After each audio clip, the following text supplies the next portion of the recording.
Hello and welcome to today's edition of a Playsheet Podcast's team breakdowns for the 2021 NFL Draft.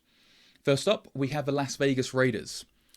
2020 was an up and down season for Raider Nation. After week 10, the team was 6-3, only for them to collapse down the stretch and finish 8-8, missing playoffs.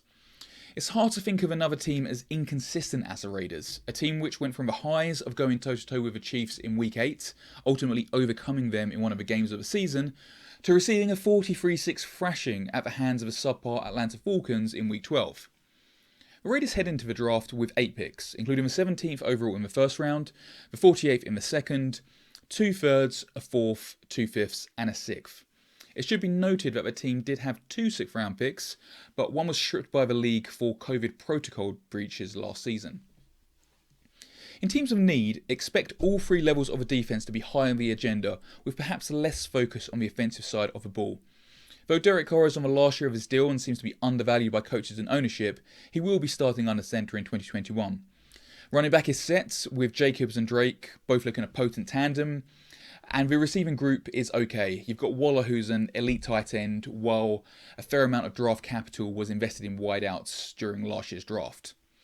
The O-line, however, does need reinforcement. The team lost both right tackle Trent Brown and centre Rodney Hudson during the offseason. While Nick Martin is considered a viable starter, albeit a downgrade on Hudson, the prevalent thinking seems to be that the Raiders need to address the right side of the line in the draft. The most pressing needs for the Raiders, therefore, are defensive backs, linebacker, right tackle, defensive line, in that order. It's slightly hard to predict what they'll do with their early picks, primarily because recent picks have shown that the front office are very prone to reaching and will happily take players far earlier than the logic suggests they should, if that's the guy that they're after. Several mock drafts I've seen have shown the Raiders taking the best available linebacker at 17th, most likely Owosu Koromoa. Now that's certainly possible, but given how bad the secondary was in 2020, reaching up for safety Trevor Moehrig definitely feels like a Raiders style move. It's clearly a huge need. Jonathan Abrams had the worst coverage grading of all safeties in 2020, in a team which gave up the 7th most pass yards in the league.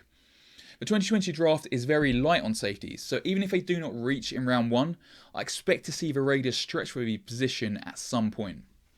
Whichever order it happens in, I'd hope the team takes a linebacker, safety and right tackle by the end of day 2. Don't forget they have that extra 3rd rounder, so perhaps they even address the D-line early as well. I'm not going to throw out player names here. The team took Damon Arnett 20th overall in 2020 when he was projected to go in the 3rd or 4th round, so anyone could be in play. Moving on to day 3 of the draft, don't be surprised to see the team also look at wide receiver again in the middle rounds. The Raiders signed John Brown and Willie Snead in the off-season, but both guys are on cheap vet contracts for I think a year. I mentioned earlier that the unit is okay, and to be honest I mean it in a slightly disparaging way. Most of the vets in the team represent unfulfilled potential, while the rookies from last year showed flashes but need to push on. I'd want to see a couple of extra options if I were Gruden. And that's the Raiders.